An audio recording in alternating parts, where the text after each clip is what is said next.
Bom, eu comecei em 1985, que é quando eu tinha acabado de sair de uma cirurgia e eu ia precisar ficar bastante tempo em casa, né? Eu não ia ter facilidade para poder sair com amigos, para ir para a escola e nada disso.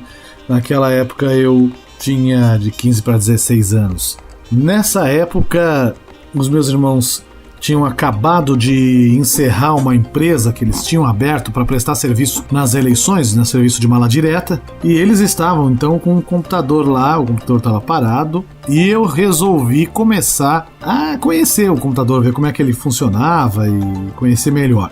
Esse computador nessa época, ele era um Apple II Plus, né? Meados de 1985, foi a época que o Steve Jobs brigou na Apple, em que ele foi demitido da própria empresa, e exatamente o estopim dessa briga foi o Apple II Plus. Aqui no Brasil a gente não tinha facilidade de ter importação, era diferente de hoje. Você não podia importar um computador fácil, tudo que a gente tinha era o que poderia ser produzido na Zona Franca de Manaus. Então, o Apple não chegou a ser vendido no Brasil pela Apple.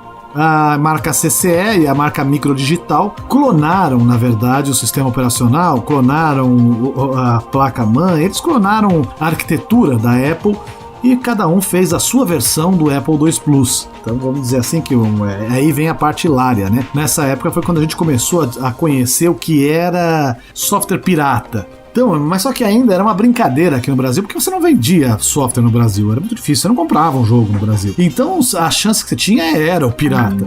E também, vamos ser sinceros, né, não tinha muito que eles reclamarem, porque o próprio computador no Brasil já era pirata, né? O Apple da CCE, que era o Exato Pro, e o da Microdigital, no caso da Microdigital, ela foi mais ousada, ela colocou o nome de Apple mesmo. Eles eram piratas, não eram homologados pela Apple nem autorizados pela Apple, eles eram uma cópia, era um clone. Aí eu comecei a ver o computador e o Apple tinha uma grande vantagem.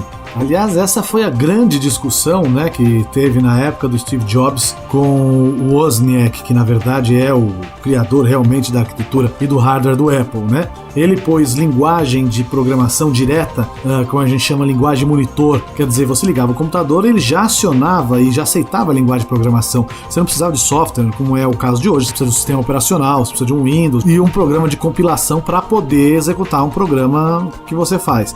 Naquela época não, o próprio Apple ele fazia a compilação enquanto executava. Então ele tinha o Basic nativo nele mesmo e tinha também o Assembler, acesso direto à linguagem de máquina, o Assembler. E o Wozniak gostava disso, que todo mundo pudesse ter liberdade para fazer o que quisesse, e o Steve Jobs era contra, ele acha que isso tinha que ser um produto fechado e que a Apple tinha que determinar o que o consumidor ia fazer, e assim para poder vender mais, aquela história que a gente já conhece do Steve Jobs, que funcionou muito bem no futuro, né? Naquela época não teria funcionado. Funcionou no futuro graças a ter existido aquela mentalidade de Wozniak naquela época. Bom, mas aí eu comecei a estudar e comprar livros, porque nós não tínhamos internet, não tinha o Google, você não tinha como pesquisar, você tinha que comprar livro e ler livro. Então eu comecei a comprar livros de programação, comecei lendo o manual do Apple inteirinho, foi onde eu aprendi a programar em Basic, e logo demais eu comecei a comprar livros sobre DOS. E nos livros de DOS a gente aprendia a programar no Assembler, você aprendia como é que funcionava a rotina de leitura de discos, essas coisas que hoje em dia é um outro mundo que a gente não tem mais acesso, porque as linguagens de hoje são bem diferentes. Agora, esse tempo eu comecei a me identificar com a lógica de programação, com aquela possibilidade que você tinha de você tem uma ideia, você faz um programa e pronto, você fez um produto, aquela ideia se materializou, vamos dizer assim, você quer fazer uma ferramenta, algo que facilite o dia a dia de alguma tarefa, de alguma coisa que você faz, ou que te traga entretenimento, você vai lá, faz um programa e pronto, você criou um produto, é como se tivesse fabricado um produto. E essa criação, né, essa dar vida à criação era uma coisa muito legal, foi o que me atraiu muito na lógica de programação. Eu tinha um amigo de infância que começou a gostar junto comigo, ele não programava, mas ele era apaixonado por desenho, desenhava muito bem, aprendeu a desenhar muito bem, até mesmo em 8 bits no computador, que não era fácil, porque 8 bits no computador você não tinha mouse e você não tinha nada. Era tecla e ponto a ponto para você montar um desenho, então levava bastante tempo. E ele ficou muito bom nisso. Nós nos juntamos, eu fiz o programa, eu escrevi 2 jogos de Adventure que fizemos. E também uma vinheta, que era um comercialzinho de 15 segundos, que foi para a faculdade de publicidade, que um amigo nosso precisava apresentar uma banca. Ele tinha montado toda uma empresa, um esquema de produto que era em cima de um guarda-chuva, e ele precisava de um comercial, e como naquela época você não tinha os artifícios que você tem hoje, você não tinha chroma key, você tinha chroma key, mas era analógico, tinha que ter só com um equipamento profissional de emissora de TV.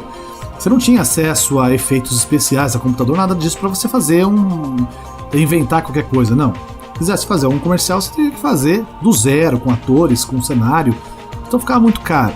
Nós tivemos a ideia, como a gente já estava trabalhando bastante com computação gráfica e até mesmo o som, né? Nós tínhamos estudado bastante sobre isso. Eu até cheguei a melhorar um programa que existia de digitalização de voz. Então eu tinha conseguido pegar um programa que existia e eu descobri como ajustar os valores e tudo mais internamente no assembler dele e conseguir uma melhor qualidade de voz.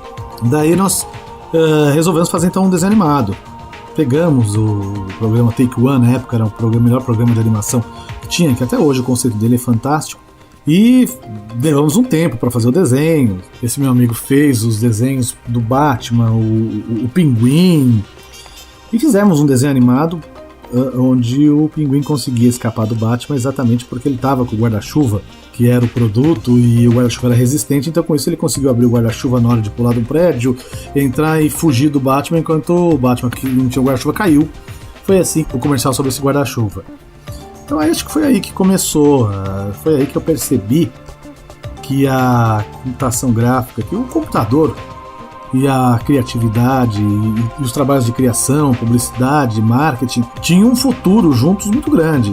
Ia dar casamento, né? Como é o que aconteceu. Essa foi exatamente a época em que a Pixar estava iniciando, já fazendo o primeiro curta dela na mão do Steve Jobs, né?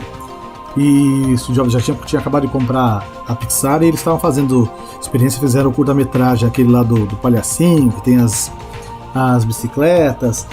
Só que ele não chegava pra gente aqui no Brasil, né? A gente nem imaginava isso, né? Pra gente, a gente tava no Apple II Plus ainda. Então, tava todo mundo começando, né? Você viu quanto tempo levou pra Pixar realmente ir pro mercado. Ali foi o começo de tudo. Uma vez que você começa do zero, você começa realmente de forma primitiva, você ganha mais aprendizado, você está mais pronto para desenvolver as coisas, porque você conhece como funciona aquela máquina por dentro. Eu acho que é isso que falta hoje um pouco na geração nova de tecnologia, né? Conhecer um pouco mais a fundo por dentro o que eles estão utilizando, né?